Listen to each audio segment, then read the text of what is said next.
करेंगे, चलो मेरे साथ। पापा आपको ना कहीं पर जाने की जरूरत नहीं है, मैं अभी मम्मी को बुला कर जाता हूँ, फिर देखता हूँ कि आप कहाँ पर जाते हो। अरे रोहित बेटा तू यहाँ पर है, मैं तुझे कितनी देर से ढूंढ रही हूँ, ऐसे बिना बताए नहीं जाते। अरे मम्मी मैं तो पापा के पास आया था। अरे बेटा तेरे पापा तो ऑफिस गए हैं, वो यहाँ कहाँ हैं? अरे मम्मी आप जरा इधर तो आके देखिए, पापा किसके साथ में खड़े हैं।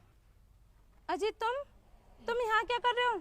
तुम तो ऑफिस गए थे ना? हाँ, वो मैं ऑफिस के लिए ही गया था, लेकिन बॉस ने ना मुझे कुछ काम दे दिया था, इसलिए मुझे यहाँ पर आना पड़ा। अच्छा, और ये लड़की कौन है? ये मेरे ऑफिस में काम करती है, ये भी मेरे साथ आ गई यहाँ पर।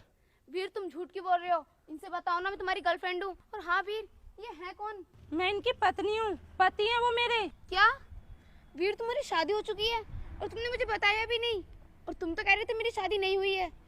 नहीं यार, ऐसी बात नहीं है, मैं तुम्हें बताने की कोशिश कर रहा था, लेकिन तुमने मुझे बताने का मौका ही नहीं दिया, तो मैं कैसे बताता। वीर तुमने मुझसे इतनी बड़ी बात छुपाई कि तुम शादीशुदा हो, और तुम मुझे इतने टाइम से धोखा भी दे रहे थे। और मम्मी पापा तो मुझे पहचानने से ही इनकार कर रहे थे, कह रहे थे कि मैं इनका बेटा नहीं हूँ। और पापा आपने ना मम्मी को बहुत बड़ा धोखा दिया है। और पापा आपको पता है मम्मी आपसे कितना प्यार करती हैं, और आप इन आंटी के साथ एंजॉय कर रहे हो। बेटा मुझे माफ़ कर दे, मुझसे बहुत बड़ी गलती हो गई जो मैंने तुझे पहचानने से इनकार कर दिया।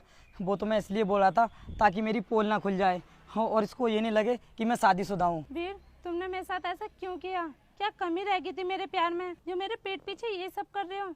कम से कम मेरे बारे में तो सोच लेते, मेरे बारे में ना सही अपने छोटे से बच्चे के बारे में तो सोच लेते कि इसके दिल पे क्या बीतेगी। दीदी इस इंसान ने आपको ही धोखा नहीं दिया, मुझे भी दिया है। और मुझसे कहा इन्होंने कि मैं शादीशुदा नहीं हूँ, और मुझे तुमसे वीर ये उम्मीद नहीं थी। मानसी, मुझसे बहुत बड़ी गलती हो गई जो मैंने तुम्हारी पीठ पीछे इसके साथ में ये सब किया, मुझे माफ़ कर दो। मैं आपसे वादा करता हूँ कि आज के बाद किसी भी लड़की से नहीं मिलूंगा और तुम्हें बिना बताए कहीं भी नहीं जाऊँगा। प्लीज़ इस बार मुझे माफ़ कर दो। तुमने मेरा विश्वास तोड़ा है, ये गलती तुम्हारी माफ़ी लायक नहीं है और मैं तुम्हें कभी माफ़ नहीं करूँगी। रोहित चल तेरे नानी के घर चलते हैं, अभी यहाँ हमारा कोई नहीं है। मानसी प्लीज़ मेरे साथ ऐसा मत करो, मुझे छोड़कर मत जाओ, तुम्हारे सिवा मेरा कोई नहीं है। मानसी प्लीज़ मेरी बात सुनो। अक्षरा, मेरी बीवी मुझे छोड़कर जा चुकी है, चलो अब हम अपनी ज़िंदगी की ना नई शुरुआत करते हैं। वीर अब मैं तुम्हारे साथ बिल्कुल नहीं रहूंगी। तुम्हें क्या लगता है तुम्हारी वाइफ चलेगी तो मैं तुम्हारे साथ रहूंगी? बिल्कुल भी नहीं। और आज के बाद मुझसे मिलने की कभी कोशिश भी मत करना। अक्षरा, अक्षरा तुम तो मेरी बात सुनो। अरे तुम मुझे छोड़कर कहाँ जा रही हो?